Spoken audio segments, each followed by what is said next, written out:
I appreciate the reminder. Good evening, y'all. What's up? It's another episode of the May Podcast here. We got a special guest today. My man Double D, man. How you doing? I'm good. Glad to be here. Double D for Darrien Dartis, in case you guys don't know. What's up, Malcolm, man? What's going on? Darrien is one of the seniors that we had the privilege of being in the toot with, MXI with. He's a mentor, a friend, call him Big Homie, figuratively and literally. But call him Big Smoke in a minute, bro. But we're the reason why he's here and the reason why we're recording at this very moment is because we just got done watching the Bell game. For you guys that aren't familiar, the Bell game is a Wabash and DePaul collegiate game rivalry. This was the 127th annual, pretty much annual game, and we actually won. We came back from a 21-0 deficit that was placed in the first quarter, and the final score was 42-35, which was a huge deal. How'd you guys feel about that game? Starting off, first off, and be honest, what were your first initial thoughts going into the game? What were your thoughts during and then after? Hey, this man Malcolm killed me. He just wanted to be right. I thought they were gonna lose, man. I really did. I came into the game thinking they can get smacked. DePaul had only lost one game, and that game was to Butler, which is a D1 team, and the Division III team playing the D1 team. It's like, the fuck you doing? It's like you wanted that free L, but I expected us to lose for sure. What about you, Darrien? Yeah, same here. Definitely an L. It's crazy because not even to be that guy, but I literally asked a bunch of people, right? If I pretty much I eventually end up asking 60 different people, okay, are we gonna win today? Probably 4 or 5 out of the 60 said we were gonna win today, me included. So it's kind of crazy. And Archie Manning was actually at the game. Was he really? Yeah, no, he was at the coin toss. He was at the coin toss. He also was at the breakfast. I like to do the team breakfast too. He was there too. He came to see Liam, huh? Yeah. Wow. Yeah. It kind of was fried because when we were down 21-0 in the first, it's like right. Not a very good showcase. Ooh. Man, yeah. I didn't know that. Yeah, no, he was at the game. It was on their Twitter and it was on their Instagram or whatever. So, but the Bell game is literally probably one of the biggest football, college football traditions. Even though it's D3, it's still huge. It's one of the biggest rivalries you will ever see at the collegiate level. Even ESPN covers the game once a year when it's coming up or whatever. It's a huge deal or whatever. We ended up ending the season 6-3. Yeah, 6-3.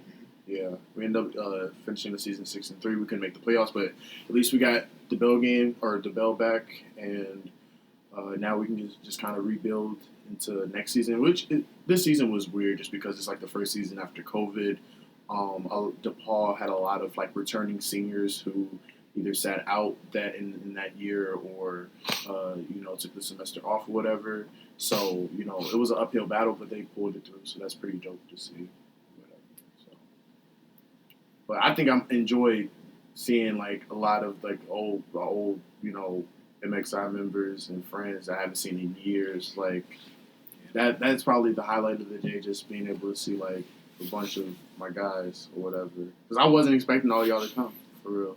Yeah, no. Once I got word that Bell and a lot of other people that were coming back, I was like, man, it's gonna be it's 3 years ago, just after we graduated. So yeah, definitely good to see everyone.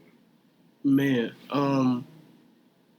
it's definitely easier to come back to this place after having graduated because you get to leave. It's not right. You're not trapped here, and I'm a lot more appreciative of this place. And I can say that I do. I see why alums love this place so much, just because when you reflect, you're like, wow, I really grew as a person in my time here. But while you're here, you hate it. You hate this place.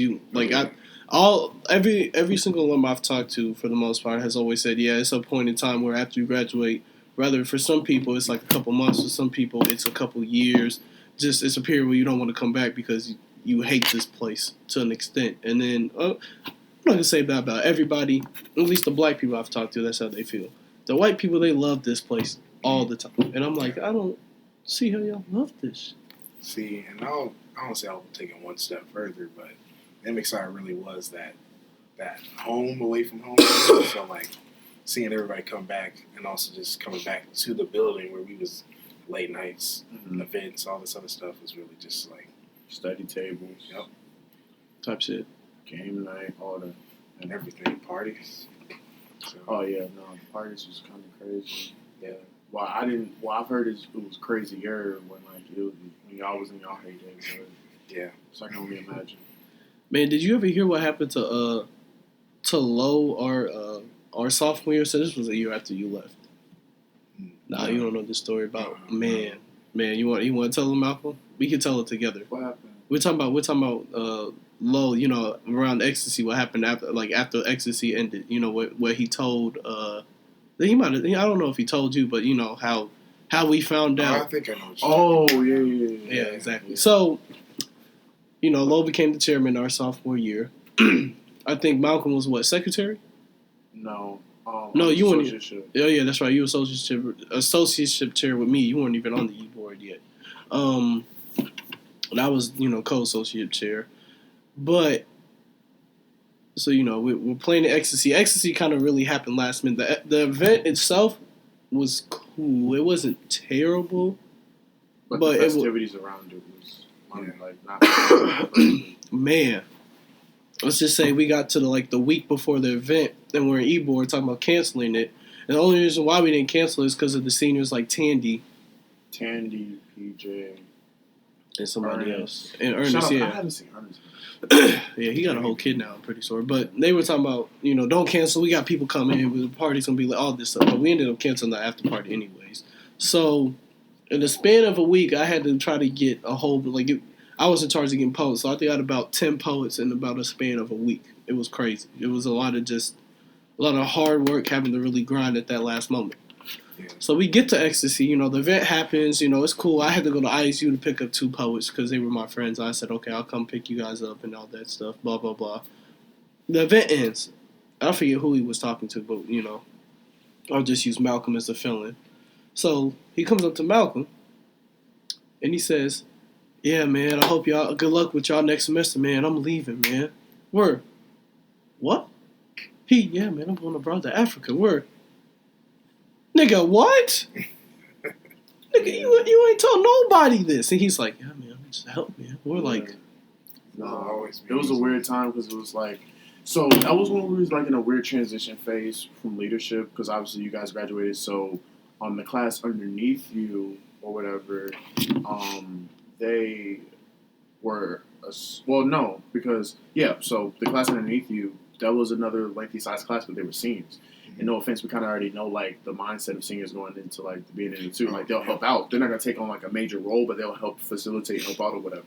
Yep. So really, the leadership landed on the hands, shoulders of like Low in them class. And mind you, their class like is small. Like it was Arlen, it was Low, it was Lamore, and I remember. You know what I'm saying? So it was very small. So like we were in like the transitional stage of like, you know, people in leadership. So people like me, Christian, AY, who were just sophomores, who just got in, had to like take on like major roles. Whether it was like Micah became treasurer sophomore year. I remember that. You know, I became associateship sophomore year, and then eventually went into vice chairman when Arlen left or whatever. So that time period was like the most stressful period for the 2 because we were still trying to figure out our identity, trying to preserve like you know, just some of the like, you know, things that we do as an organization, but also just trying to have like an actual force with the campus. Because I know one of the critiques was that like we do a lot of like events and stuff like inner organizational, like in terms of like the outer part of the organization, like other organizations and stuff like that on campus, we're not really that sociable. So it was just a weird time. Like we're just figuring out like how we were gonna like take the MXI to like the next level in terms of like just thriving outside of just like, you know, these 4 walls or whatever. So yeah, it was a tough time. Yeah, I definitely see like some of that coming back. I mean, I haven't been as involved as like immediately graduating, but you know, just seeing more and more people hear the numbers have gone up. Like, there's got to be Yeah. some I mean, positives. it's good and bad because it's like when we had 20, we had a solid 20. Yeah. When we have 60, we probably get a solid 30 to 40, yeah, like you heard. 20 just on the wayside. See, And you know, there's value in potency, and like having like everybody on board as opposed to like, okay, you got 30, but you don't have like the whole on board. So, but I do think we're headed in the right direction in terms of like mixing in just like the activism / diversity and inclusion part to our organization, but also the academic and organizational parts of the organization as well too. And I think we have a lot of potential still, and I still think that like there are still things that are here, like i.e. the barbershop, brother, ecstasy, red velvet, and you know that those are staples or whatever. But one thing we just have to figure out is just like as time goes on and we're getting more and more people in the institute, you know, what exactly is the two going to serve as in terms of like, is it still going to be the safe space? Is it still going to be an organization where we teach the majority about the Black experience? Is it going to be academic place, academic center, or whatever? And that's always been an ongoing question. But I feel like, you know, as time is going on, we're starting to mesh it all together like a lot more cohesively. So. Yeah, I'd agree. Since we're all alums here, man, what's our go ahead and ask what your guys' favorite toot memory is. That's a loaded Go question. ahead, Darrien. You the oldest. Man, I said that's a loaded question because So that's many. pretty. I feel like that's near all my memories at this place. Right. But just one I could think of off the top of my head. I wouldn't say this is my favorite, but well, actually, okay. I guess one of my favorite is definitely my senior year, freshman year, and the Bell game at DePaul. That was probably one of my. That was right. It was at DePaul, right? Yeah, your senior year. Yeah, that's right. So, but yeah, just seeing. Well, it was like a lot of people making plays. Like Leon made a big play. Jaleel, fumble recovery. HB, man. Yeah, it's like just seeing that and then being around everybody and winning the game on top of that. It's like that was one of my best feelings. Seeing like Isaac. Even, doing some damage, stuff like that. Mm-hmm. So that was one of my favorite, like, sports-related, but, like, also MXI somewhat related moments. And then there's, like, events and stuff, like Ecstasy, like my early freshman, sophomore year where we had people from Ball State, all these different schools coming in and celebrating the little old Wabash in the middle of nowhere. So it's like just seeing that energy, different groups coming in, like IU that can't remember. Oh, we had the social. I remember Walkley, that. Whatever they're called. Yeah. So having people come and just, I guess it's always good. Other schools kind of seeing what we got here because people say, I think they're like quick to write off Wabash sometimes, but when people actually come here and see this actually a nice place and kind of see why we came here, then it's kind of fulfilling. I know I kind of got off on a tangent. Yeah, no, you're good. So I'm kind of on the same tip in terms of like it being a loaded question because I have so many moments I could point to. Mm-hmm. So I guess I'll name a couple since you kind of named a couple, but I would say when the first Ecstasy, when we first became members, because like we have a association process, so it takes us like several weeks before we become members, and so that was the first event that we had as members, and just an after party, whatever, and just like how much fun that was. I will also say, like watching you guys graduate, it's always been. I would say every time I watched the class ahead of me graduate was always a moment I appreciated.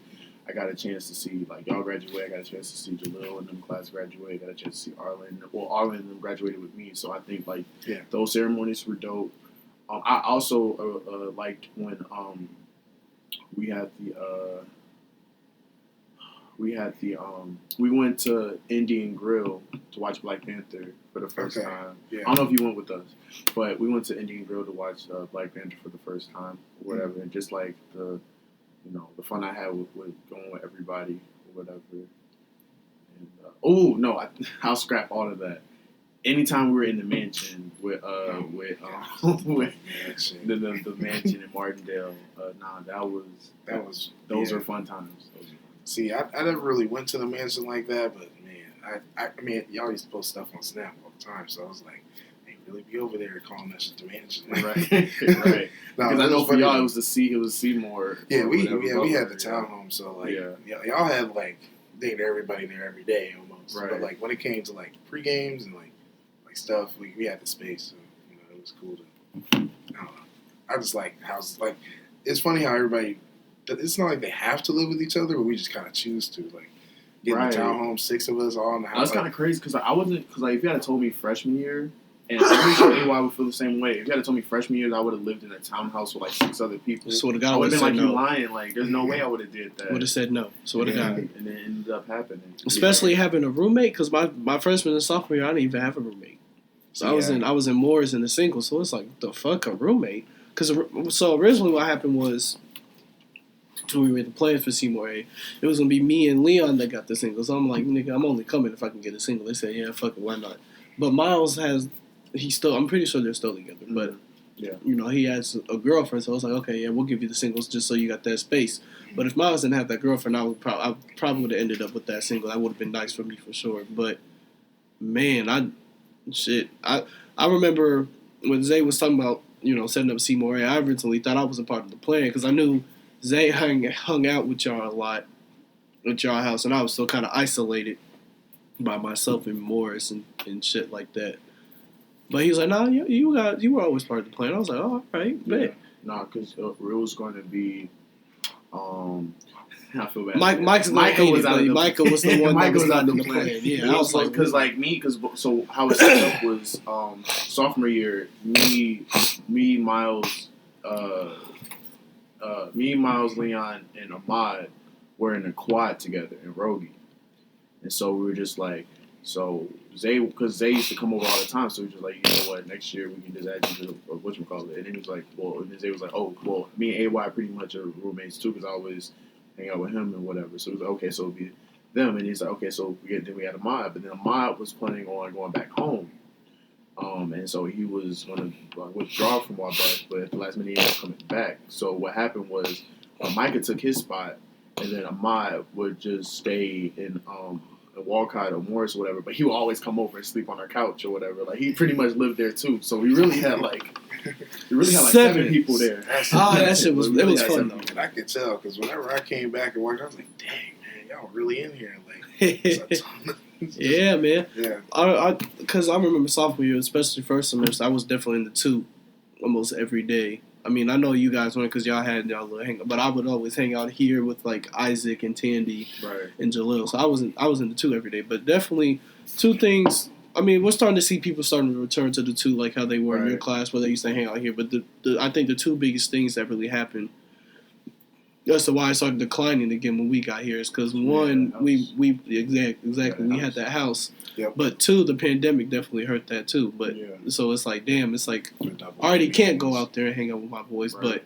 But even when we could, we were like, man, what the fuck is going on? What's the point when we could just all go to the living room and meet there? Yeah. No, really. That's how because I will say, I feel like the reason why our class was so strong was because, when we got here, Williams and Rogie and the townhomes, that was all dirt. Like, there was nothing over there. That's a fact. And at Martindale, I lived in Martindale my freshman year. It wasn't that good. Terrible. It was terrible. Black mold. It was the same thing. It was pretty much college homes. Like, it was like the Howard situation. Right. That's how it was over there. Oh, my. Yeah, it was bad. But, once, like, the living situations here became a little bit more, like, friendly for people just to chill. I used to stay here at the 2 until I had to go back, and I went back just to sleep. Like, because I hated Martindale. I mean, I like my little single over there, but no. But once, like, that started happening, we noticed that, like, people weren't really hanging out here anymore, which is not a problem. We tried to make it a thing of just throwing more stuff so we can hang out over here. Jalil was very, and now I give him kudos for that, because he was very vocal about that. Because even when he started, like, was living in Martindale, too, he was like, nah, we need to go to the 2. We used to always go to the 2. We don't go to the 2 no more. Yeah, it's not like it's necessarily a bad thing, but I feel like that's where I feel like some of that flair, some of that, like, camaraderie, if you want to use that word. Right. But that kind of got lost. So, but I mean, I guess with the numbers, I mean, I don't know what it's like here on a day to day, but I feel like I will say that, like, it's starting to get better. I feel like you mentioned, it's just like a change of circumstances because, like, it's easy to want to stay in the 2 when, like, your like living unit is not the best or whatever. Exactly. Like when I had to go to College Hall, man, that long walk to college. Not only it was a long walk, but it was like the service was bad. It was dark. The only good thing about being at College Hall is that it's right next to fine arts if you have a fine arts class. But outside of that, College Hall used to be the worst walk ever. Like, Yeah, no. See, that used to be the hangout spot when I was a freshman. that's because all the freshmen were there or whatever. And then like now, like when I came in, all like a good portion, it was more diverse. Like a lot of the freshmen were in Martindale. A lot of the freshmen were, and I don't even know how they even like. I know they didn't randomize it. I feel like they didn't randomize it. I feel like they just chose certain people. It was like you're gonna be in here, and I'm just like. It was funny because I remember when you first come in, they tell you about how the singles are usually reserved for like the upperclassmen, and they try to always force freshmen to be with roommates just so you can at least get to know one person, so you know you're not alone here. Man, at Morris, my freshman year, I think at one point it was me, Ahmad, I think Trey Mill was in there, Keyshawn was in there, a couple dudes who ended up leaving, I forget their names. Well, 3 dudes who ended up leaving, and then 4. It was like 8 or 9 freshmen in that dorm, and it's like you don't really hear about that often, and so I remember when I was coming here, I was like, damn, I want one of those triples because you get your own room in the triple and then you get this little hangout spot there. And I'm like, that's perfect for me. That's a perfect scenario. And the single was like the last thing I put because I had already made up in my mind, like, if I'm going to get a roommate, at least I get my own fucking room, my own when we're in section. football, we got a chance to choose our roommate, though. Yeah. But that's kind of weird because I chose Jalen because like that's the only person I knew at the time. But I didn't know he was going to put us. They were going to put us in College Hall, though, because we chose, like, you know, I only chose, you know what I'm saying? Like, I didn't choose a roommate at all. I just said, fuck it, do whatever the fuck you want with me, man. I'll get along with people eventually. I got lucky. Well, my freshman year, I was put in, it was a triple in Martindale, but it was different. It was, 2 single rooms in, the main area, but it was also a third, somebody's room. It's kind of weird, but, yeah, it sucked. And then I literally lived in a house, quote, unquote, from my sophomore year to my senior year. I don't know if you've ever seen those white houses next to Fine Arts. Yeah. Me and HB and this other dude named Matt Dickerson, he's playing a football team. But we had that house. That was the houses that they stopped letting us be able to live in. It's like the golf house, right? No, it's not the golf house. It's next to it though. But they don't let people stay in that. I think they let visiting professors stay there now for some reason. I remember I bought something off the professor, and I lived in my own house, so I missed the house. So that was good time. Yeah, because Rashawn used to live in the house that was sort of next to not Rogie, but Fiji or something. It was not Fiji because Fiji's over here. It's on the other side of campus, across from Sigma Chi, and oh yeah. Damn, what can I think of? Man, this is bad. Career services. There it is. It was closer to career services over there. I didn't even know Dutchin. Not Dungeon. Trippin. I didn't even know Trippin had rooms. Man. Oh yeah. I didn't even know that. I was like, they have rooms. Those rooms are nice, man. When I worked here over summer, I had to go over there for something. I think to drop off something for a guest or whatever. I didn't know it's a legit hotel. Not a hotel it's damn near is. It's a hotel, but it's not anyone can book it. It's okay, we're bringing something here, somebody here. I was just like, that's crazy. So, but man, those rooms are nice, man. We're gonna ask you what's your favorite Wabash memories. I know we kind of got off topic. Two moments. It's probably about the same thing. My favorite 2 moment.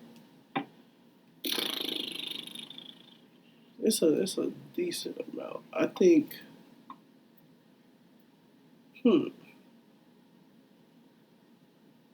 I want to say watching the first associateship class that I did, just sort of go in, just because that's until then I hadn't really been too involved with the 2. I was still coming to GB and everything, but I still didn't really do anything. Yeah. And just having them come in, watch them come in, and not really know anything, sort of teach them.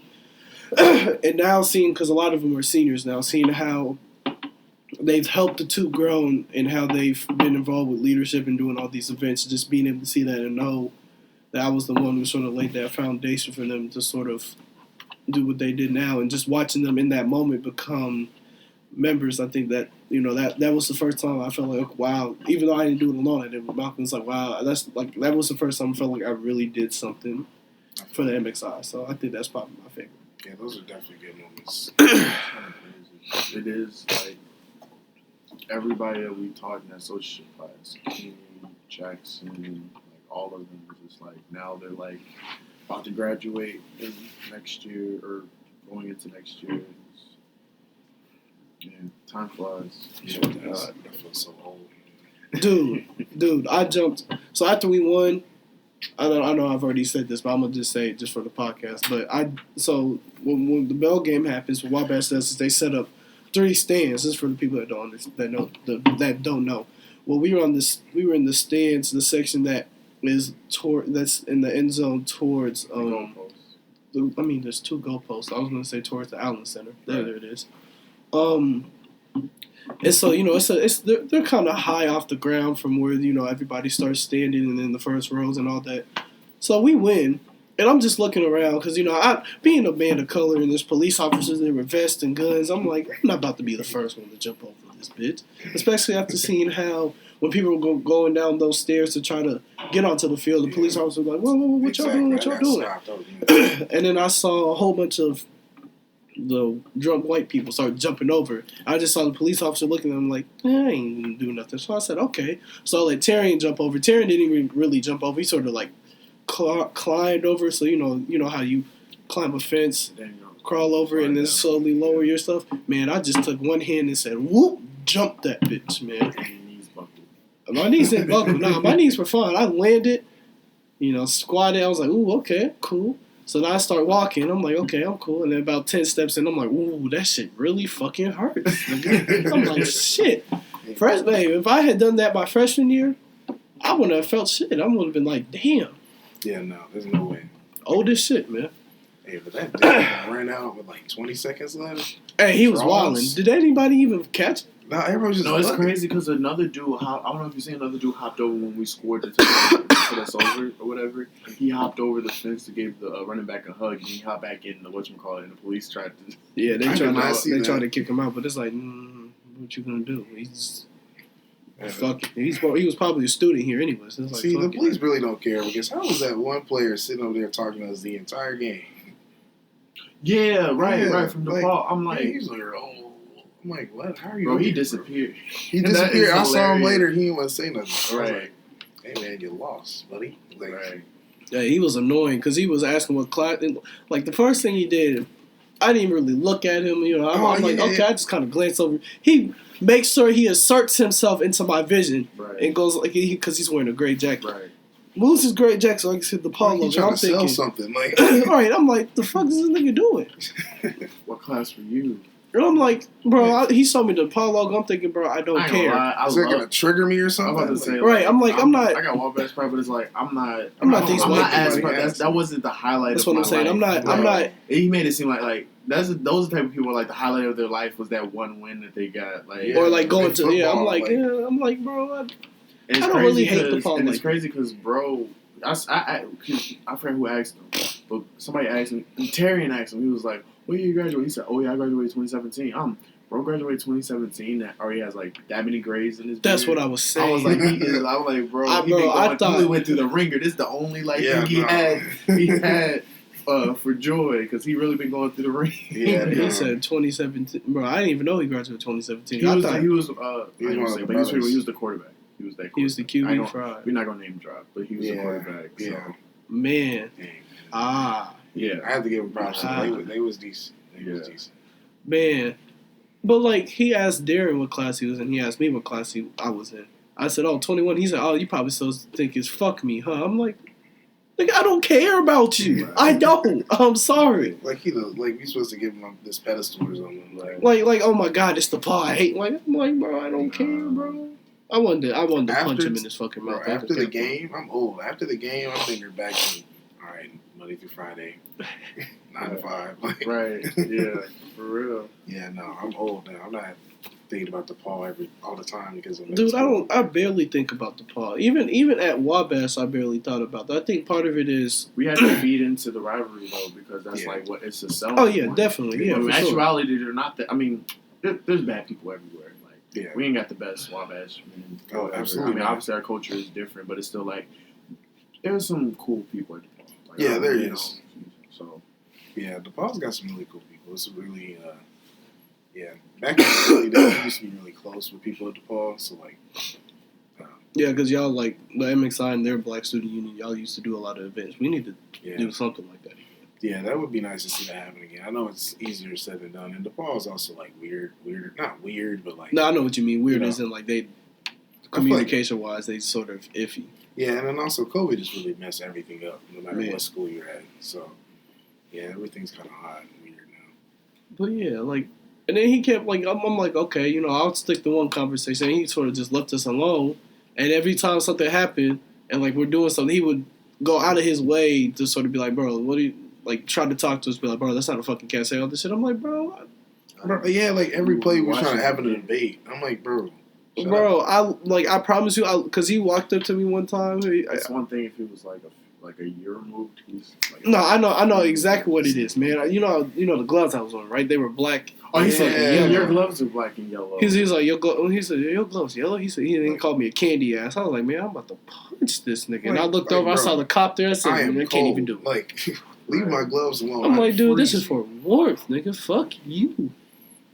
He was wild. He just wanted to insert himself somewhere. Yeah, and then also didn't really explain why he was there in the first place. He introduced like, why were you over there? Like, don't you have friends and family over the ball stands? Like, I don't know. It's funny because that's why I've never been a trash talker, because the best satisfaction is just like the person that's talking all the trash just don't have nothing to say afterwards. Yeah. Because they really dropped the ball. How did 1-0 in the first? And then score. No, that was that game. Every Bell game is. That's a historic. I know people say like the one in 2017 when they won it. That was it. This game was way more historic. Yeah. I mean, granted, the other one was more of a nail biter or whatever. Even the last one we played at DePaul where they won it or whatever, that was a nail biter because they scored the last one. But in terms of like being down 21-0, everybody thinking like, oh, it's over. Yeah. You know, Wabash is like whatever, and they come back and win.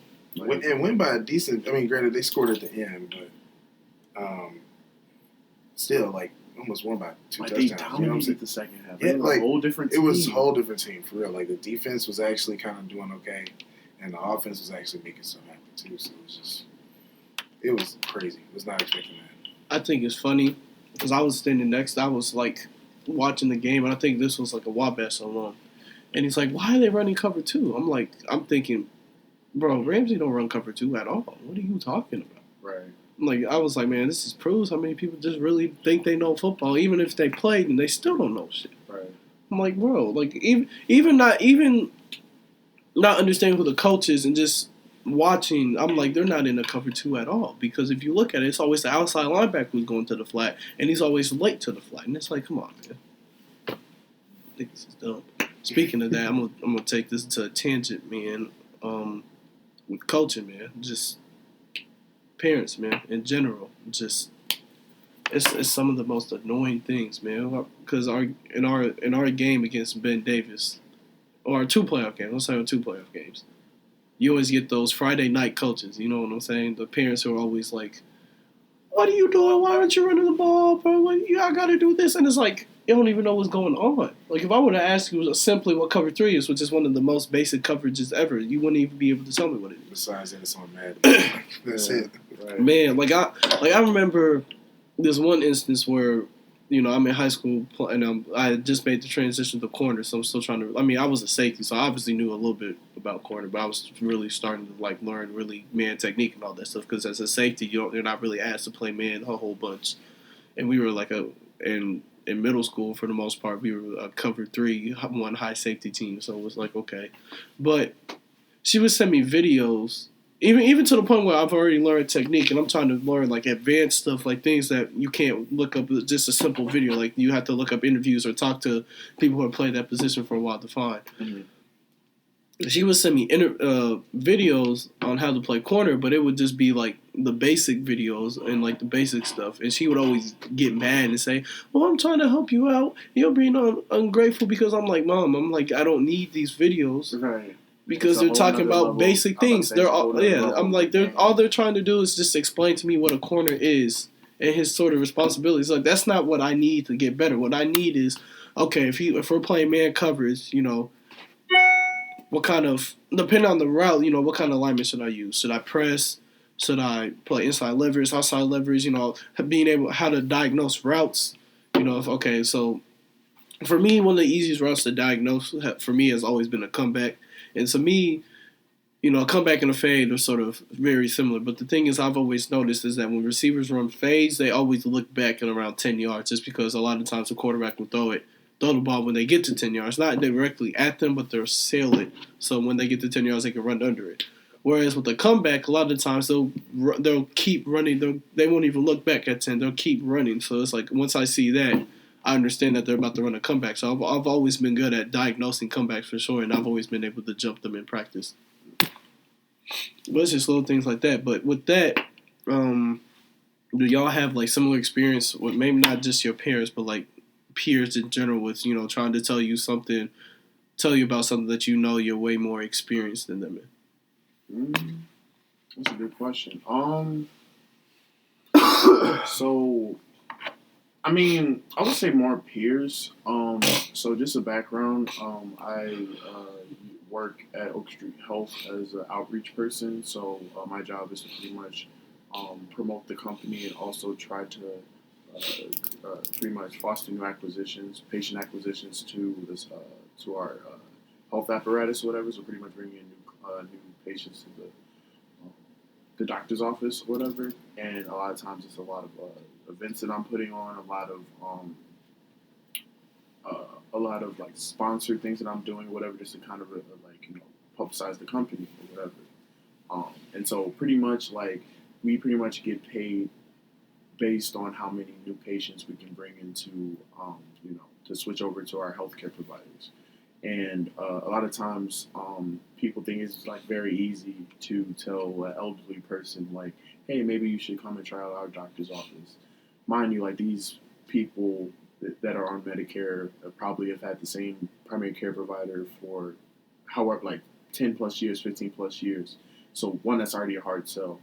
Two, the fact that, we don't always accept like certain insurances or whatever. So that's another hard sell too. It's like we're not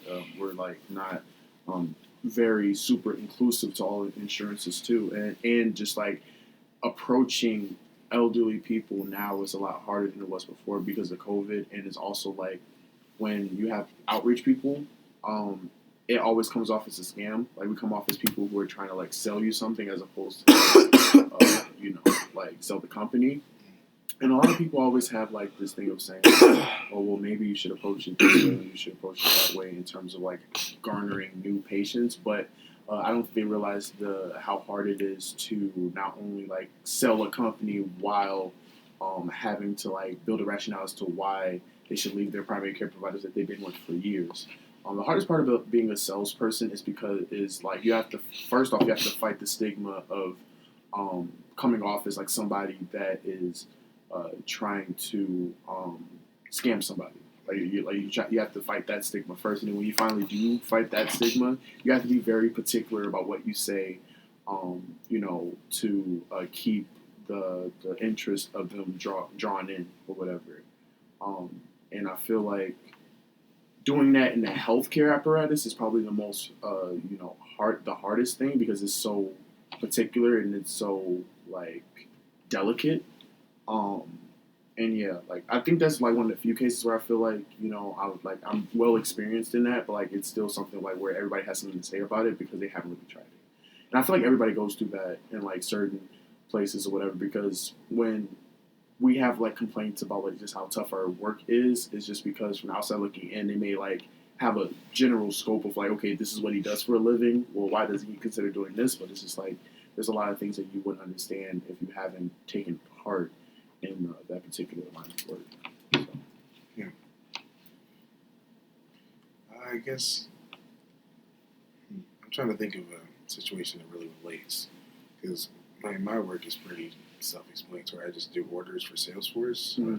Well, and shout out to Salesforce, a great database. We use Salesforce all the time. I realized, I didn't really realize until I started working there that how important it is. widespread.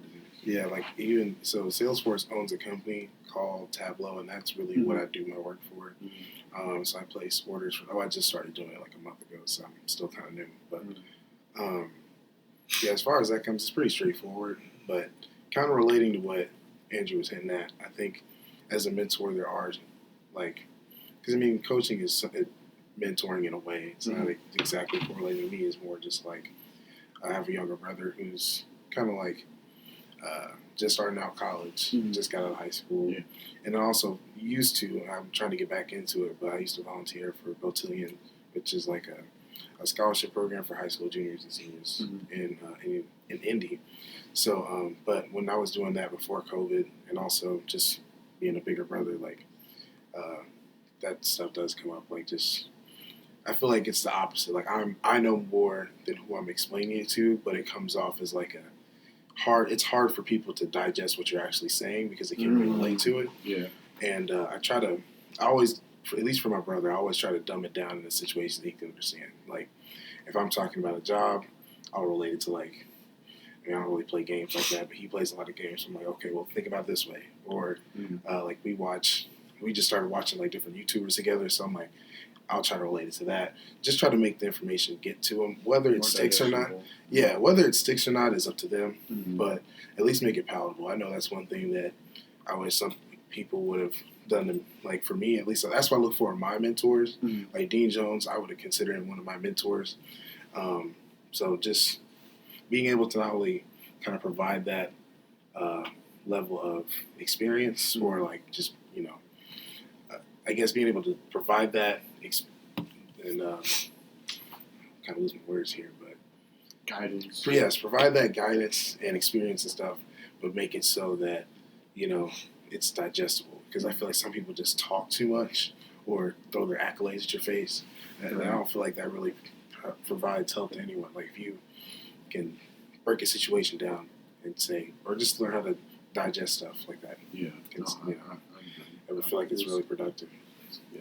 No, being a mentor is more than just like being somebody who has success. It's also being able to see potential in somebody and bring the best out of them, and then also just giving them your perspective without trying to make it their perspective. You know what I'm saying? So it's a difference. Like shedding light on like things you've done, things you've went through, and understand that their situation is different, and trying to mold some of the things that you've learned, the tactics that you've picked up, and kind of, trying to, mold it into a way where they can incorporate some of the stuff to help themselves out. So, yeah, definitely. Why all y'all just looking at me, man? No, I mean, because you're right, you're leading the ship right now. I guess so. So, I thought it was funny how they made us fill out this survey. That survey, man, because they were talking about, and it's crazy that we're still asking this question, like, and I'm not saying for them, I'm saying like it's overall kind of crazy how we're still answering the question of like, do we consider the campus safe? What group of people do we identify with the most and stuff like that? And it's kind of crazy that like 50 years ago, it'd probably be the same as what we're saying now. Yeah, no, I don't know if that's true. To a certain extent, in terms of identifying, but obviously safe is way different. To say. But in terms of identifying, I feel like that is pretty much the same. Yeah, like I feel like that's the same. Especially when it comes to like fraternities and stuff, like I feel like I don't want to say. So did y'all? Because I know for us, we tried to pass the struggle on to classes that were younger than us, and Jason's not here anymore, but he was somebody who was big on this issue, just trying to get a black fraternity here, a D9, man. Yeah. Just, did y'all, because I know that's always been a problem, and just Wabash has always sort of said no for reasons, they always like to change it or it's always some bullshit, but how was that struggle for you guys?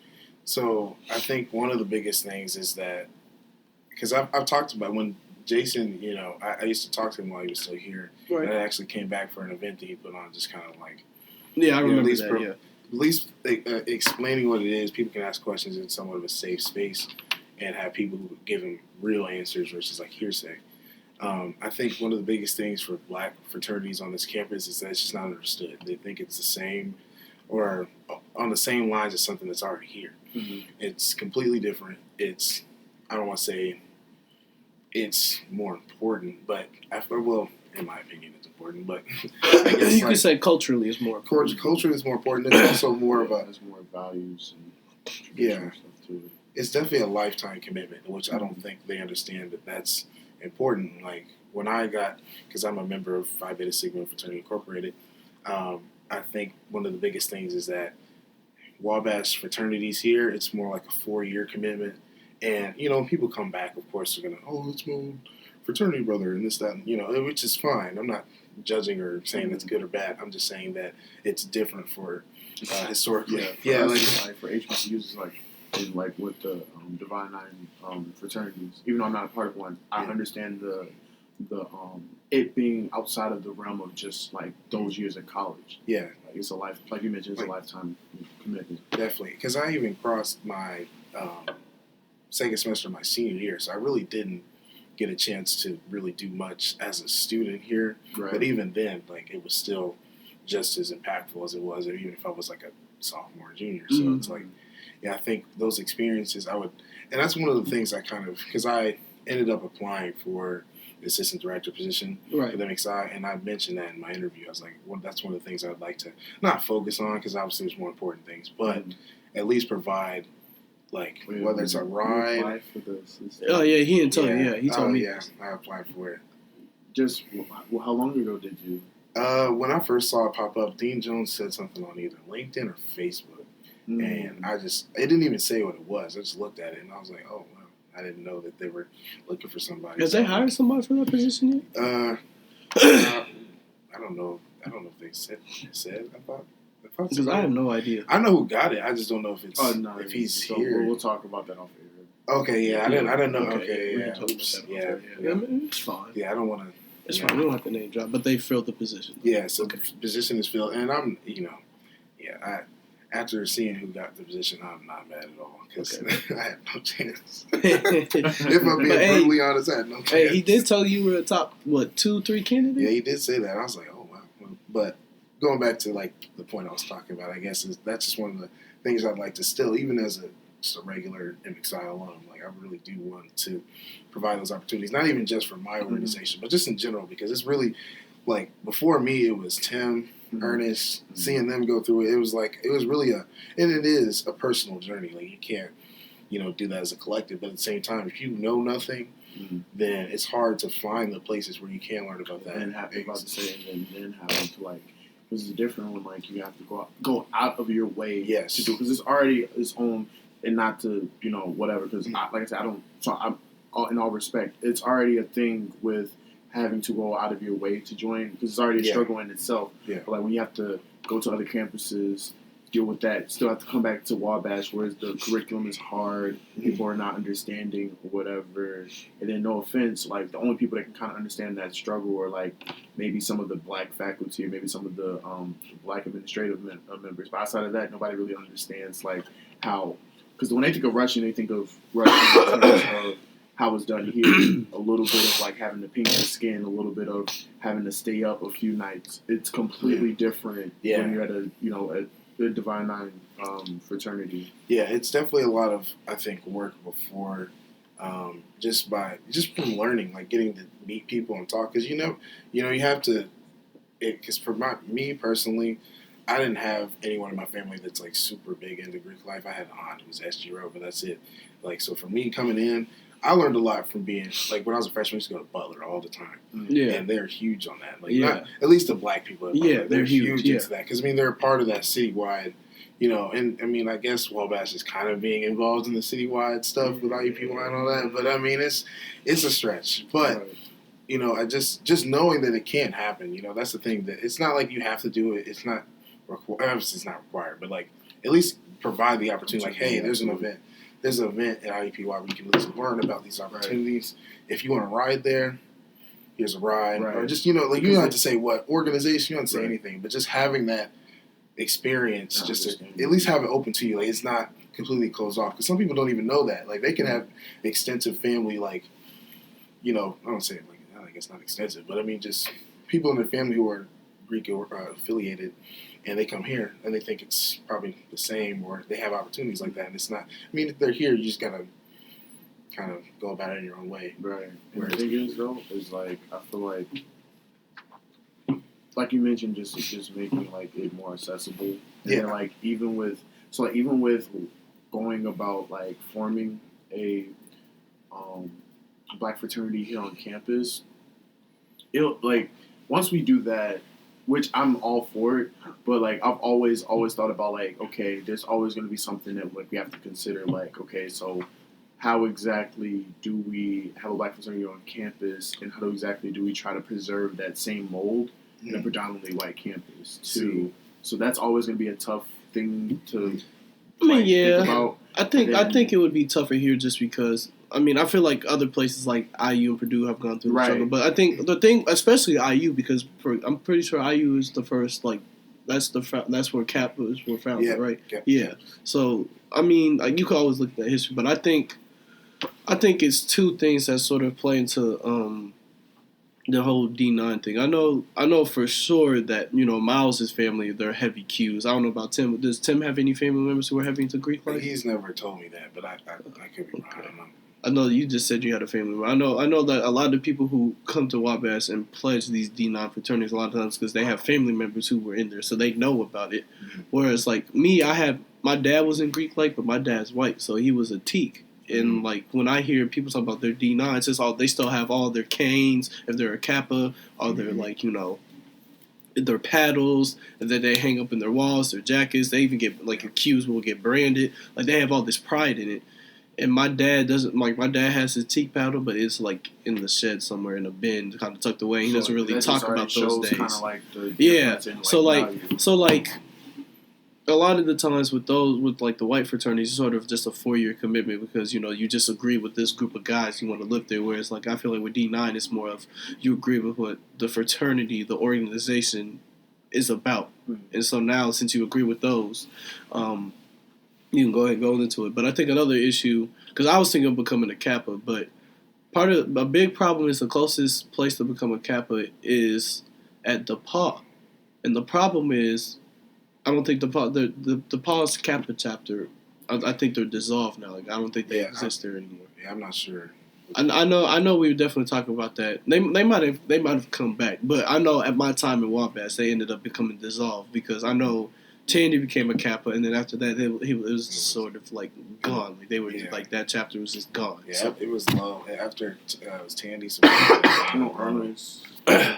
Ernest joined. Yeah, but Ernest joined earlier, way earlier before me. Yeah. And I think another thing that kind of plays into like the dilemma about black fraternity is like you already kind of know they're going to use the MXI as a part of the argument because it's like they say like what I'm saying, like they always and it's crazy because they use it both ways, and it's not the same thing. I'm about to say they use it to say like the Malcolm X Institute is supposed to serve as like an academic center. But then, like when it comes to like a black fraternity, it's supposed to serve for like that same like type of like it's not even void that like a black fraternity would. You know what I'm saying? Like they kind of use it both ways. Like and it's not like it's a bad thing. Like I wouldn't say that like them seeing it. Well, I guess in a way, them seeing it is a bad thing, just because it's not the same. Right. But did you change the mic or something? I'm super loud now. Yeah, my bad. Hold on. No, it's fine. I was just like, oh wow. I just turned you on so you could hear yourself. Okay. But yeah, there's a chance that we might have missed a whole bunch of what you're saying, but for all I know, we'll work it out. It's all right. Fuck it. But yeah, so I think that because I've even heard Dean Jones joke about like saying "bukai" or some shit like that. Like, that's hilarious. That's definitely some old MXI stuff. So, but I think that even though it is still kind of in a weird place on campus, there was some like push back when I was graduating. Like I don't know if you remember Jack Kellerman. He was a senior. Yeah, I remember. He ended up writing an article and he asked AD, Ernest, me, just a bunch of questions about. Just kind of compiling like what it is, at least kind of making it seem less of a taboo thing. Yeah, because we never really had like conversations with administration or anything like that. Mm-hmm. But I feel like eventually at some point, even if it's just support to get people to go to events to learn more, I think that alone the college could easily provide a way for that.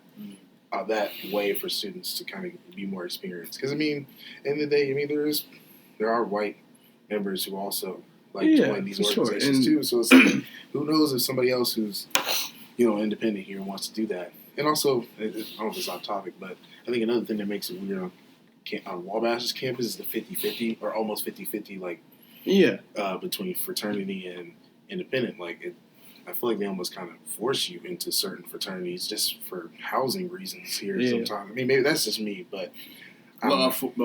Fortunately, I haven't been in a situation like that. I've been pushed, because I know freshman year there's certain people that was roomed in to certain fraternities, and they just had to suck it up and eventually, But I was in an independent dormitory, so thankfully, same. Yeah. So, I'm glad you brought that up. That's definitely something that I at least voiced in my interviews. Something that I don't know what I could do to actually provide help, but if it's just talking to people, providing my experience, whatever. I think it's important. It is not like you have to do it, but you shouldn't come here and not have an option. Right, right. Going back to the little survey, one of the questions I think that I remember Trey was filling out, he was like, one word to describe my Wabash experience. He had trouble thinking about it.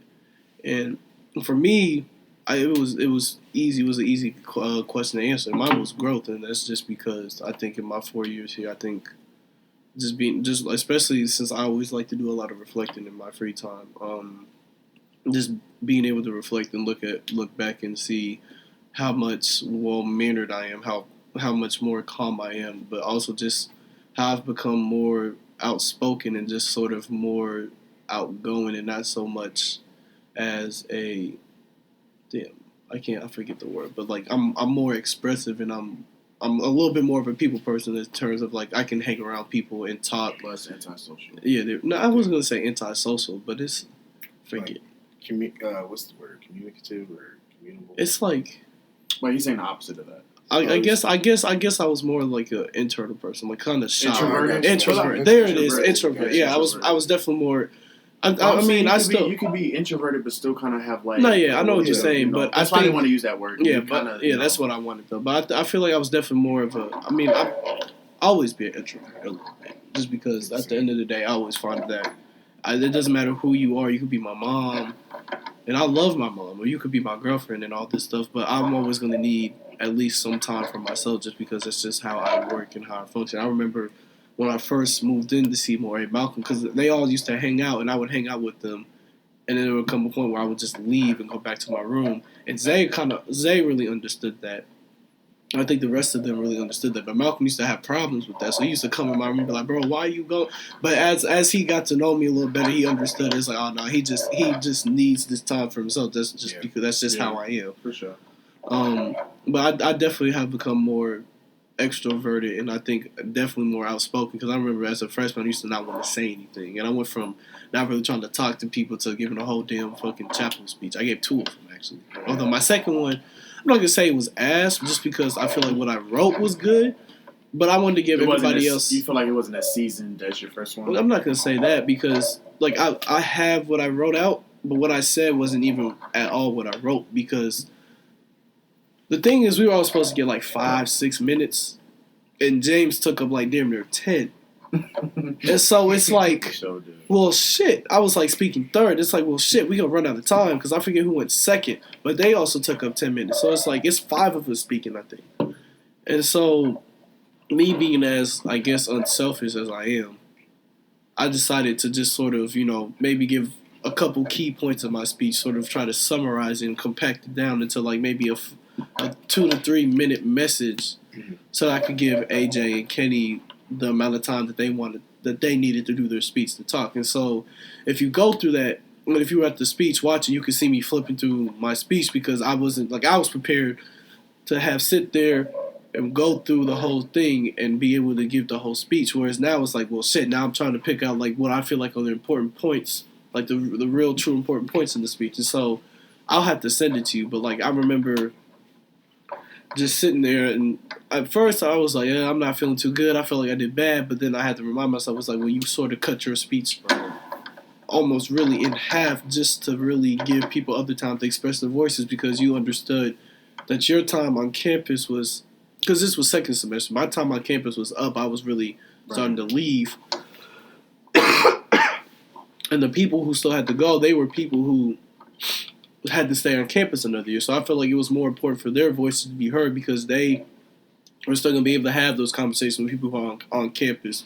They were still going to be able to, if they brought up a point in their speech, they were still going to be able to talk to people about it, but also affect change and still be involved in campus life. Whereas for me, it was like, I'm leaving campus.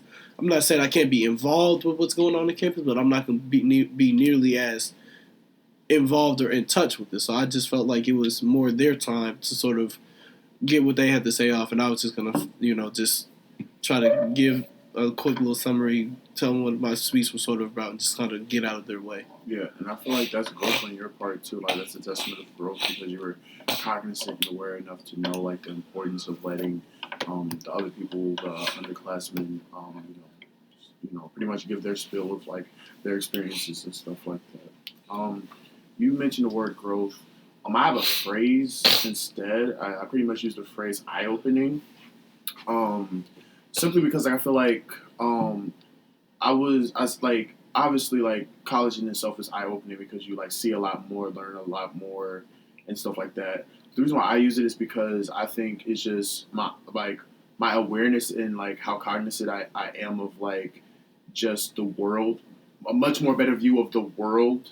In the 4 years I've been in college has been like tremendous in terms of like that growing, and I feel like that's one thing. And I also feel like just eye-opening in terms of like the possibilities that are out there for someone like me, whatever, who initially I would say that my ceiling was pretty low, not because I didn't work hard enough, it's just because I couldn't see past like just going to school and that's it. Like I didn't have like that vision of like potentially going on to work at a major white collar job, potentially going on to be a manager, potentially going on to do like these amazing things. Not because like I couldn't do it, it's just because like I just couldn't foresee it. And then like when you're in a situation apparatus where you're around people who are like fostering that type of like mindset, that mentality, you just start to open your eyes in terms of like what's out there. And then just eye-opening in terms of like just the stuff I've learned in these 4 years, just through both through practice and both through obviously through curriculum too. I feel like Wabash does a great job in terms of making you critical thinkers. Applying what you're learning here into like everyday life is a huge thing because it's very easy to be book smart, but like when you can't apply that to like a practical situation, it doesn't mean anything. So yeah, I would just say eye-opening because I feel like the way I view the world now is completely different. And that comes with age too, but like even still, like from what I've learned, the way I view the world now is completely different than I was when I was like 18, 19, and it probably will change even more over time. But yeah, I think that's the phrase I would use is eye-opening for sure. Yeah, I definitely would agree with that.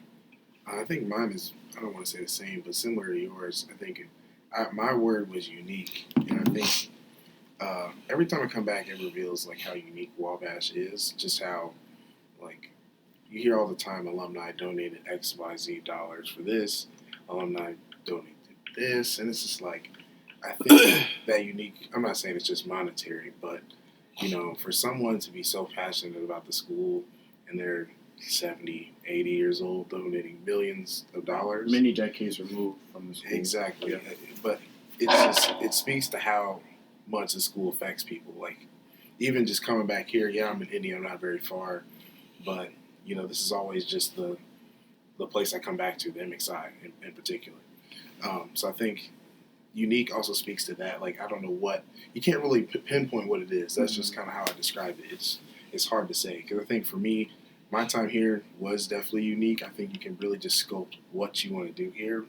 I feel like almost easier than other campuses just because you have, I don't want to say a lot of free time, but you have, just a little bit more mobility. I was going to say freedom just because I know, with more freedom comes more responsibility, but that cliche. But from what I understand, like a lot of the clubs that you go to on different campuses, like they might have a professor who's attached to it, and the professor or faculty member is really in charge of setting the rules. And you know, the students might be able to come up with the budget, but he has to approve the budget, go through it. So he's sort of like always over them in a sense. Whereas at Wabash, a lot of times it's up to you. And they have so much funds just for you to try stuff and make your experience. I feel like at other schools, I feel like one thing that Wabash doesn't have, and I'm not saying they don't have any, but other schools have a lot of other things going on, a lot more things to experience. I feel like Wabash gives students the opportunity to create their experience. So like you can have a coffee club. There was like fishing club, like all these different clubs. It was like it was not beer club, but something like along the lines of that. Where they had different like a brew, some brew club or something. Mm-hmm. And I think even for the MXI, like I feel like at least during my time here, I know this is before you guys got here, but I was a sophomore, and this is my second year. I just became a member of the Toot, and I was able to organize trips to the 20th Million Man March. Mm-hmm. And then the year after that, we went back for the opening of the National Museum of African American History and Culture. I always forget that name for so long. But being able to do that at such a young age and being responsible for all this money, it's like, well, I mean, I wasn't planning on really being, I mean, I was a math minor or major at the time. Right. So this is definitely an experience I wanted to get. But being able to be so hands-on and also make it fun, too. Like, yeah, it was stressful as I don't know what. But I had to, like, being able to kind of do all that at a young age on top of learning all the school stuff. I was able to apply, like you said, it to, grad school, jobs, everything. It's kind of unique in how everyone can create their own experience, whether, like, you guys playing football or doing track. Like, you all have something that you pull from this place that you can relate to something you do now. So that's why I kind of use the word unique. It's just, you can really just go wherever you want. And it's crazy because I feel like all of us, like, are a completely different animal than we, I mean, because, like I said, it comes with time, but it's just like, I don't think any of us, like, not to say we didn't have that potential, but none of us foreseen the person that we would become after we graduate. Just because it's like, Wabash does this thing where it breaks you down and builds you back up to a certain extent in terms of, making you feel as if, like, you're not good enough, but then giving you, like, the right, because I think us being able to thrive and flourish comes from the support system, but also, like, just the fabric of being in Wabash in terms of, like, the figure it out mentality, not in the toxic way, but in terms of figuring it out, in terms of being relentless, right? Being able to, being able to navigate so many hardships to make it to, the better version of yourself. I feel like one thing I can appreciate about Wabash, it did most definitely make me a better version of myself in terms of, being somebody who can navigate through a multitude of things. I think that is a testament to us kind of having to be versatile students, because we are indeed in a liberal arts college where we're expected to learn so many different things.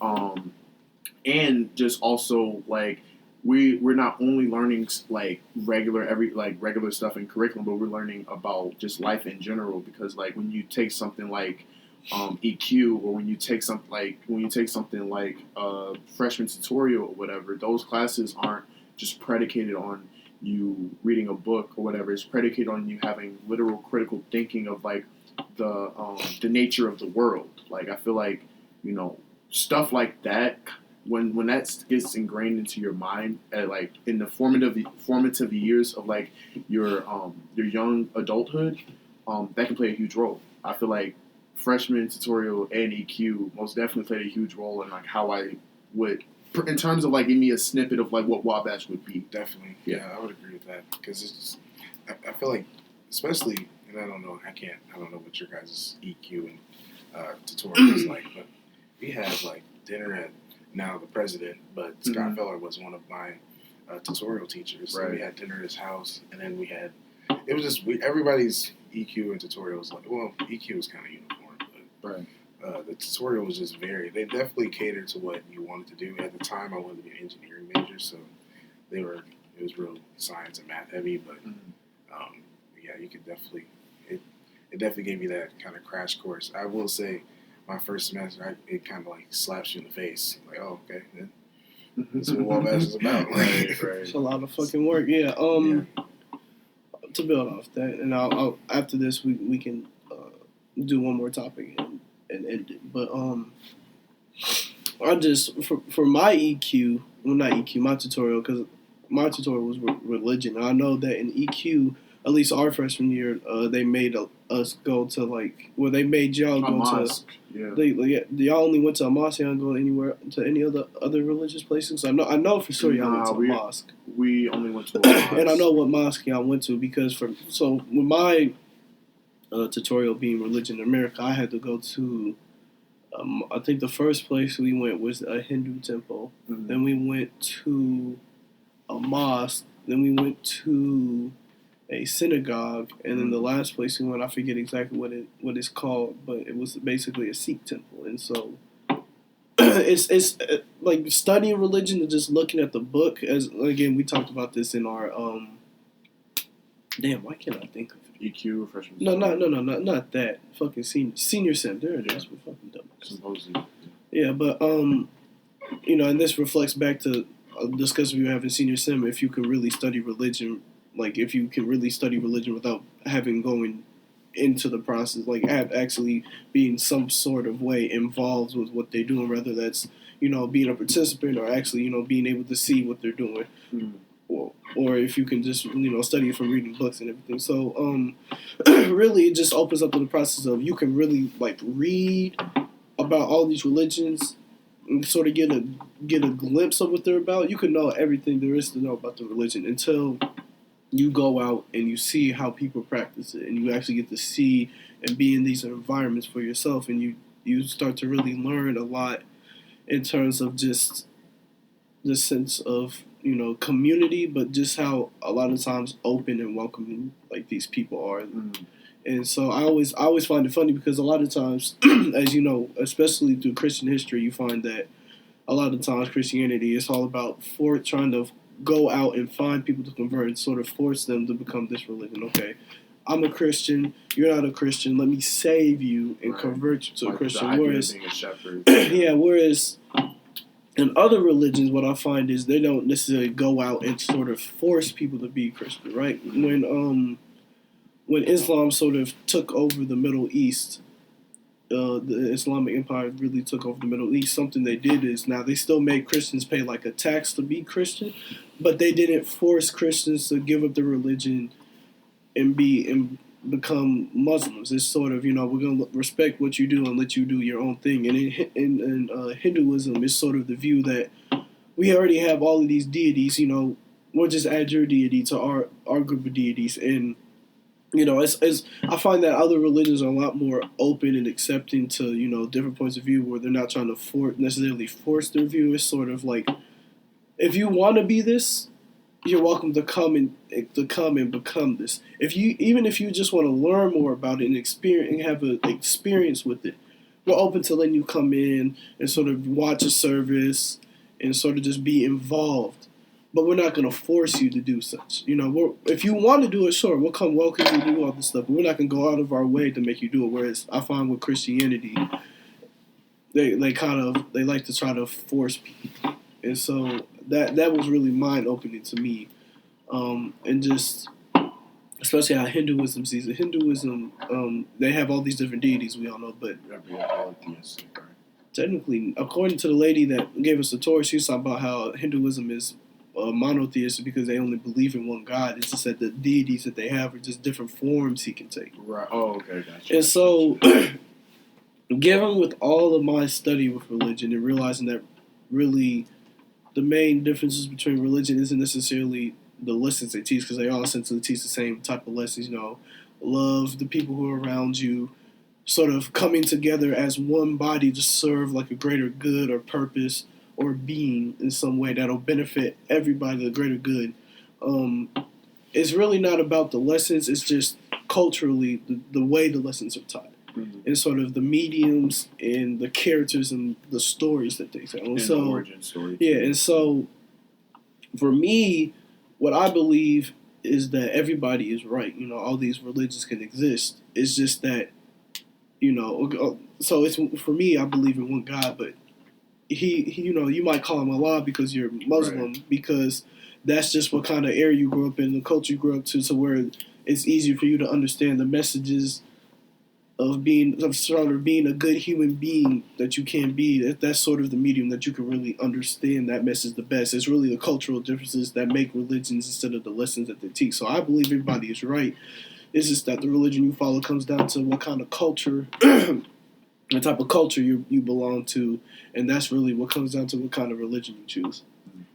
Yeah, so just the idea of it being to like the discretion of the believer. Yeah, I feel like, and I've had this conversation. I guess I'll add this because the other topic is kind of short, but I just want to ask y'all this. Because from my experiences, and I'm not gonna say I was forced, but like I've always had conversations with people that a lot of people feel like they're sort of forced to be a Christian, and I'm not in the same boat. Now I'm not saying I didn't go to church, but I find that a lot of times, especially in the black community, if you begin to like sort of question your religion, people sort of look down on you and sort of scold you and like, what are you doing this? And I've never been comfortable with that, just because, like Malcolm X said, religion is a personal matter. Now I understand you need a community for a religion, but at the end of the day, if you believe in a certain faith, at the end of the day, that relationship, your relationship with God, comes down to you and Him. And so, trying to force somebody into a religion that they may not believe and may not feel like it's right for them, and sort of swatting away any questions they have, or sort of that maybe they're reaching because they're unsure and they want to explore, and sort of killing their curiosity to the point where you don't let them explore other religions. I feel like that's damaging.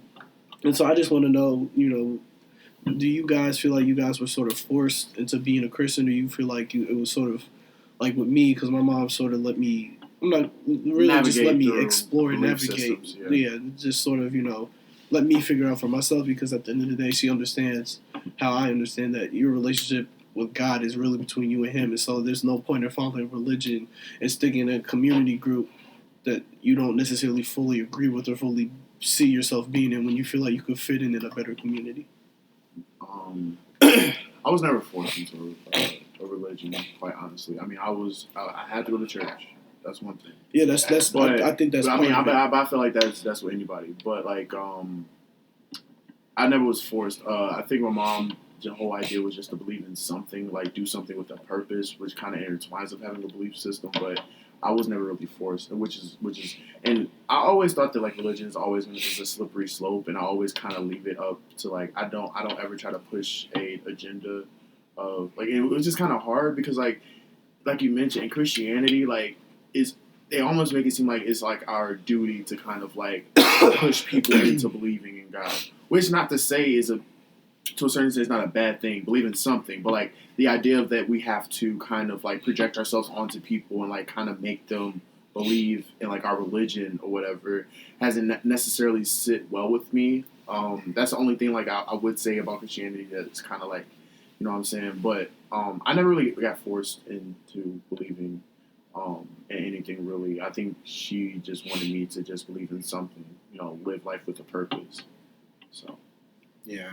I would say I was not forced. I definitely used to go to church when I was younger, but then after a while we just stopped going. Not for any particular reason that I can remember, but we definitely started going back once we, I don't want to be stereotypical when I say this, but stuff was getting rough. So like my mom, like and my mom's like the breadwinner, would you say, or I don't want to say the head honcho, but that's how my mom was. So like whatever my mom said, it was kind of like okay, stuff like it was getting rough for her, so like she needed to go back, and we all went back together, and then that kind of like really stuck with me. But during that, I don't say period of time where we didn't go, it's not like I didn't believe or didn't, right. It was just a matter of practice, like the practices. Right? Yeah, it was more just like understanding like what AY was saying, just like the relationship between me and him, or you know what I mean. Like that's like I had my own understanding. Right. I definitely wanted to build on that and just kind of really dive deep into it.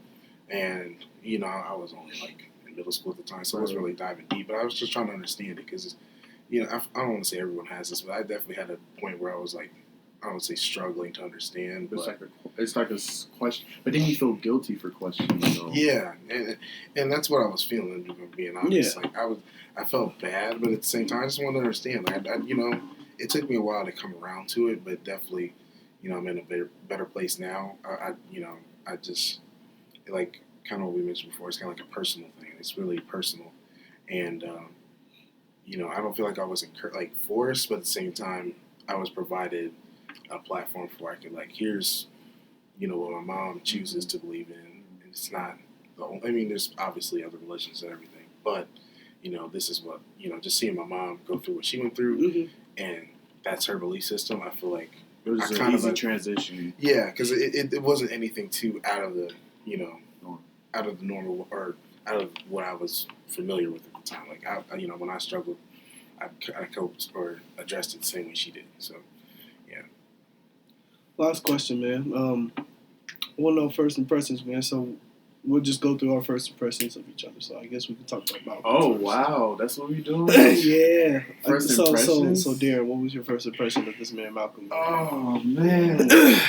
My first, it was a dweeb. I wouldn't even say that. I was like, bro, this nigga can eat. That was, bro. Because I remember we went to Taco Bell. I ordered maybe $8 worth of food. No. This nigga ordered $25 at Taco Bell. And that's a light day. Yes, and then at B-Dubs, he ordered for $2.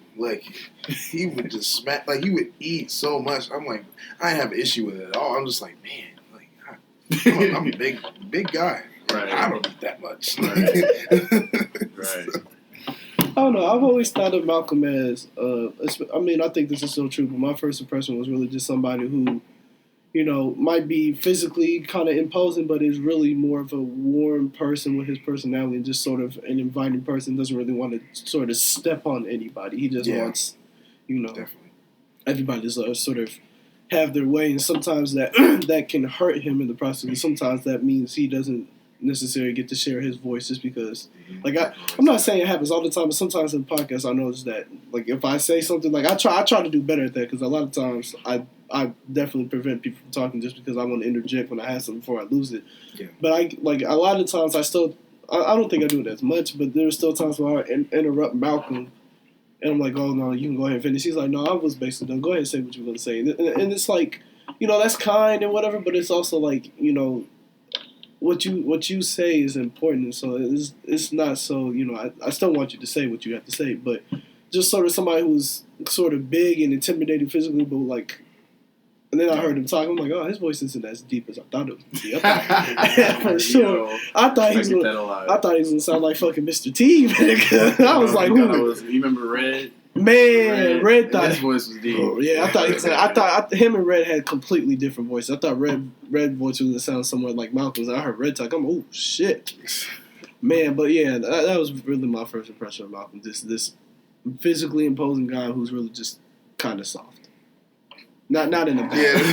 Yeah, you gotta kind of soft. People gonna try me. Oh man.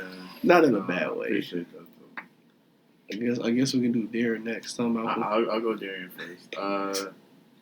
I thought Darren was a very, very professional dude. At first, I couldn't distinguish between him and Vel. Oh my god! I'm the only, bro. I promise you, I'm the only person that didn't have trouble with that shit. I didn't. No, it's a running joke, so I had to say that. But in all seriousness though, my first impression seeing Darren, I just thought he was a really, really professional dude. He handled his business very well, but he wasn't condescending. I feel like sometimes you meet these people who are very, very professional, very, very knowledgeable about what they're doing and the stuff that they're involved in, and they kind of have this condescending stature or attitude. They make themselves bigger than who they are. But I feel like Darren was one of the first few down to earth people I met here that was also super professional. Was good at being the informal person, but very good at being a formal person that you can rely on to handle campus-wide emails or handle speaking to administration and stuff like that. So that was my first impression, just how professional he was. And I was thinking well, if I'm anything like Darien by the time I graduate, then I'll be in good hands. Thought this nigga was a fucking nerd, nigga. No, I'm just kidding. I thought me and him were similar in terms of I always thought he was sort of an introverted person, somebody who if forced in a social setting he could be social, but somebody who really would prefer to just really be with themselves and sort of if they have a choice between going to a party and staying at home, did what you staying at home, which is I'm the same way. And so I found that connecting with him was a lot easier for me just because I don't know, because he never really has told me this, but it was just sort of this understanding that, you know, we're both kind of introverted. And so, you know, being in a situation where you both understand that you guys are both introverted, it's a lot easier to connect because you understand that, you know, just making the effort means a lot. And it's not necessarily just because you might be, sometimes it's because you're uncomfortable, other times it's just like you just don't really want to talk to anybody. But I always thought he was somebody who was sort of like an introvert, but had no problem. Like if he was forced into a social environment, he could talk a lot more. You know, I think I've become like that, Right. and I'm definitely more like that when I'm comfortable around people. But like when I first meet people, I tend not to talk a whole bunch just because it's like I don't know you and I don't really want to talk to you. I don't know you. Like, it's like it's nothing against you. It's just like I'm just. This is how you are. I don't want to fucking talk. I'm sorry, man. All right, you gotta get to know me. Right. But the AY, I'm gonna go first. With Shit. So I've told AY this story plenty of times. So Funny the first time it's very like, so he's the epitome. Like I rarely judge people off of first impressions because I always know like the way you see somebody the first time, more often than not won't be like the general person they are. Oh, he judged the fuck out of me. But I most first definitely time he judged. saw me. I feel bad. I Damn. judged the hell out of AY. I did not like AY when I first seen him. That's I thought almost he was a snobby middle class mixed boy, and I did not like him. He came in with like his own customized helmet with like a fucking visor, and like he had this little black back plate or whatever. He's dying laughing right now because like I'm being for real. I did not like AY, and I usually like everybody when I first meet them. But like it's like I did not like AY at all. I was like, yo, like I don't like he's stuck up, like he's a snob. I'm about to say he's a snob. Like I think that's the thing. I'm such a down to earth person that like I don't like people who are like snobs like at all. Like I just like people that are standoffish. Like I never like. But like I was judging it based off of like just one is camp. All of us are competitive. All of us are talking shit. All of us wanted to be like of the upper echelon, trying to, you know what I'm saying. And then, like, I feel like what I misdiagnosed as, like, a snob, I was confidence. Like, him trying to bring a swagger, you know what I'm saying, to the field, and, like, him just trying to, like, compete for a spot. I took it as, like, him just being a fucking show-off and, like, just trying to show that he's middle class from Pike. But, man, hey, but, so, I can tell you that's why. That's a testament to, like, not judging the book by its cover, because I feel like AY is most definitely one of the most down-to-earth people you can meet. I feel like even with him we make fun of him being middle class all the time, but I feel like even with that, like I don't really look at him that way. I think I look at him as like just we're my brothers. So yeah, man. So the thing is, since elementary school, I've always had my own helmet and shoulder pads, and it's really just because my dad just, you know, I will say this: I've definitely been blessed in life to be at a higher advantage than most people who are biracial like me, just because my dad is a white man, and you know that's not, I don't know why that sounded kind of dirty how I just said it, but my father is white, and he came from I would say high middle class standing, because I think even if you were to take out inflation for today, I'm pretty sure my grandpa was still making. No, I'm saying like the dollar amount my dad makes now, I think my grandpa at the peak of his working career was making more than my dad was, even if you don't account for inflation. I think he was like just the dollar amount itself was still more than what my dad is making right now. And you know, I'll say, just because I have no shame, he might not like me saying this shit. I don't care. Recently, so the thing is, my dad is a private banker, so his base salary is around, I think, $115K now, which, you know, the thing is, when people saw me at college, they originally thought, you know, that's like I had grown up like that. But when you really get to know me, I never grew up like that.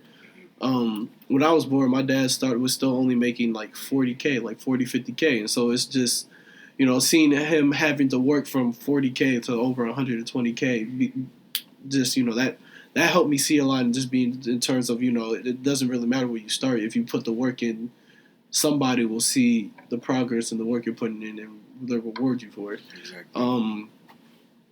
But my dad has a cousin who sells helmets and shoulder pads. He works at Capital Varsity, and so I could always get that stuff for like really cheap. And so it's like, especially like originally when I got to high school, I was just going to take the high school equipment. But you know those bucket ass Revolution helmets? Well, they were giving the freshman team those, and my dad wasn't comfortable with that just because he was like, "Well, it's my son. I want him to have a better helmet so he's more well protected." Because at that point in my life, I'd already had like 3 concussions, and one of them was from football, but a lot of them have happened outside the football field. So he was just being as concerned as he was.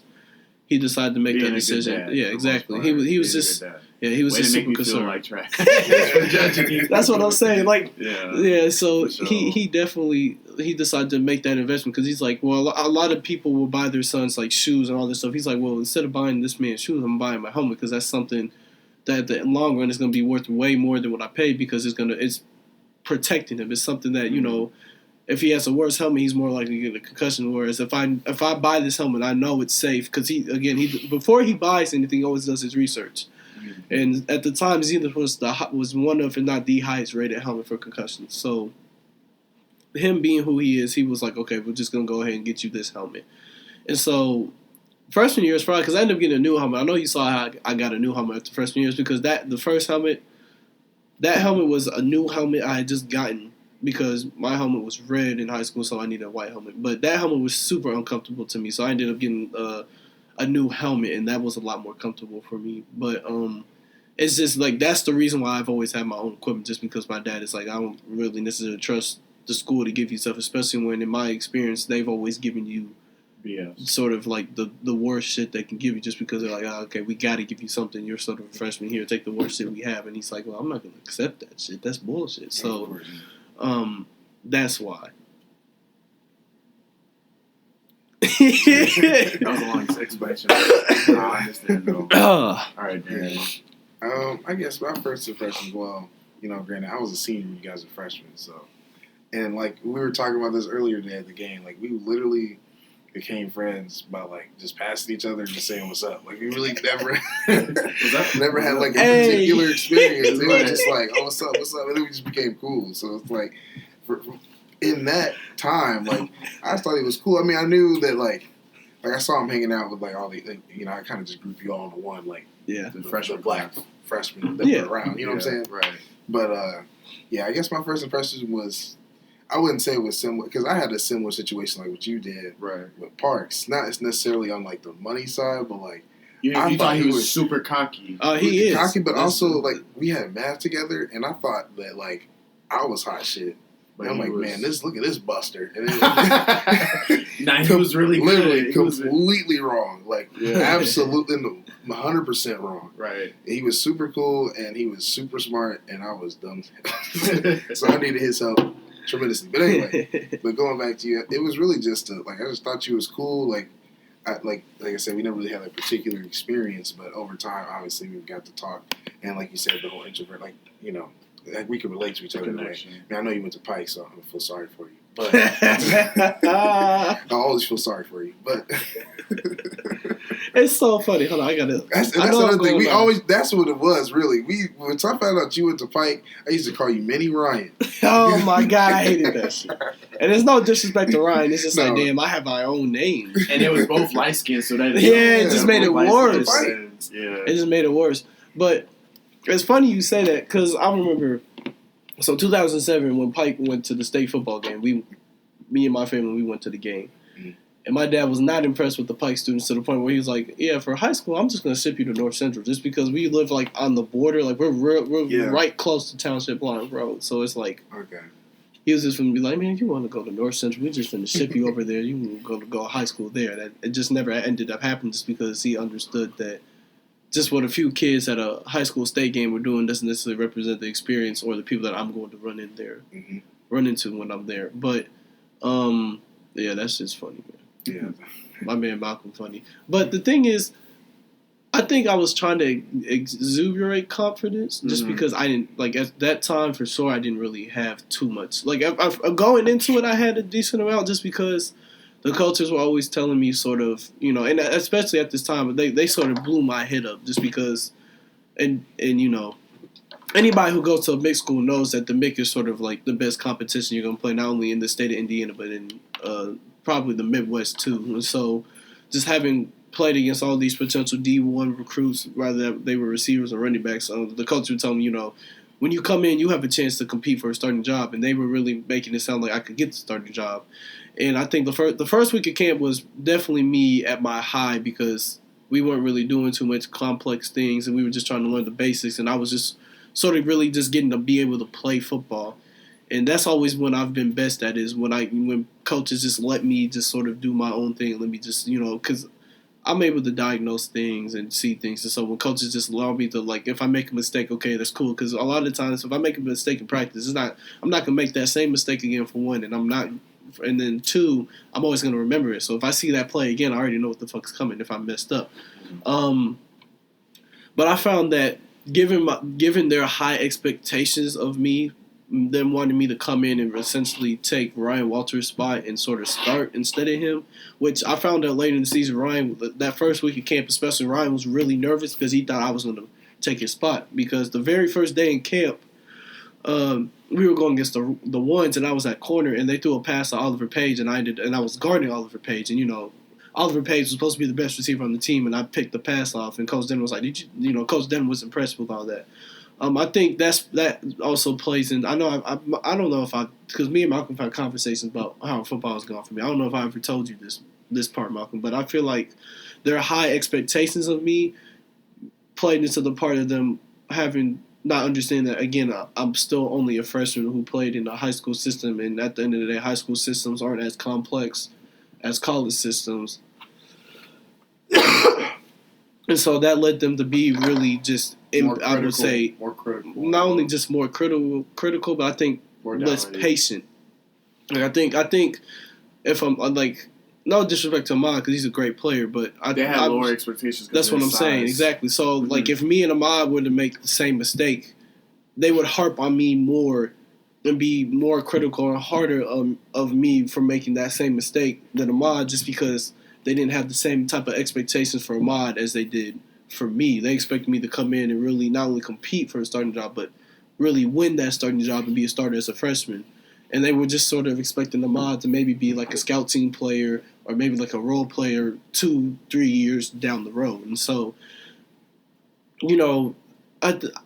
part of me, I always thought the coaches hated me, but the more I reflect on it, the more it's like, and they didn't necessarily hate me. It's just that I feel like they expected the world out of me, and just like Coach Morgan expected a lot out of me. It's just that they didn't understand how to best coach me in terms of getting the best out of me, because they would just sort of be over what I felt like was overcritical of my mistakes, and sort of if I made a mistake, I was getting yanked. Whereas in high school, if I made a mistake, it was my senior year was kind of like that. I allowed 2 catches and a touchdown my first game senior year. I got benched, and then after I got benched for like the second game, I got benched for half of that game, and I ended up going in and was playing well. But that sort of hurt my confidence because it's like I didn't really even play that bad. And then not to mention I had a teammate who, in that stretch of 3 games where I didn't allow a catch, he got scored on 3 times that night. And they were lighting his ass up. And the defensive coordinator, to me, he was, fussing at me, yelling at me, and benched me. And I think, again, goes back to just people having high expectations for me and not really understanding that, even if you have high expectations for people, you still need to be patient with them and understand that sometimes you not being patient can lead to hurting their confidence. I think that was also another problem I ran into in high school too. But that's what I would summarize my Wabash experience as. Is just the coach is not. I think Ramsey understood it just because Ramsey was always willing to talk to me, and I think Denham understood it too. But like Coach Frank, I think Coach Frank was just like, oh, he's not up to speed. All right, we'll get his ass out of here. We'll try somebody else. And I think, and Morel was like that too, and I think that really hurt me in my confidence. And so going from him to like Coach Morgan, who understood that, one, my confidence was low, but 2, understanding that if you can have high expectations of somebody and see high potential in somebody, but you still understand that sometimes it might take them a longer time to reach that, so you have to be patient with them. And I ended up surprising Coach Morgan because I said we were going to end it a long time ago, but I promise we're ending after this story. Just going to the 300-meter test my sophomore year, I just sort of said, fuck it, and I ran and ended up getting the fastest time. And I don't understand Coach Morgan he wasn't expecting me to run the fastest time because I was only at track for like really a week at that point. And so I didn't really condition as well as the other people who have been at track conditioning the whole time and all these other things. And so I think him not expecting that from me at that moment just shows, one, you can always shock people. Two, that he was willing to just be patient with me, understand that, just because he has a whole bunch of potential, we can see him being here, doesn't mean we have to expect him to be real close to that or right there as soon as we get him. We have to understand that it's a process and that sometimes you need patience to deal with these people. You want to take us out, Michael? Yeah, so let me get the song. Hold on, man. Hold on. Right, yeah, so we really appreciate you guys for listening to us again. We're trying to be more consistent with the podcast and stuff like that. We're posting more on YouTube. With my relocation and kind of being closer to AY, we'll most have to do more in-person episodes. We'll have a lot more content from topic points and also like our classic music reviews that we usually do every 2 weeks. So the next music review that we're doing is My Beautiful Dark Twisted Fantasy from Kanye. We'll do a track-by-track review. It's one of AY's favorite albums in terms of instrumentation, and Kanye's catalog as well. Put some respect on that album. It's a top 5 hip hop album of all time. Put some fucking respect on that shit. Because I did not like. But we really appreciate you guys for listening. This is the May podcast, Malcolm and AY featuring Darrien. We appreciate y'all, and we're gonna let Hillside take us out.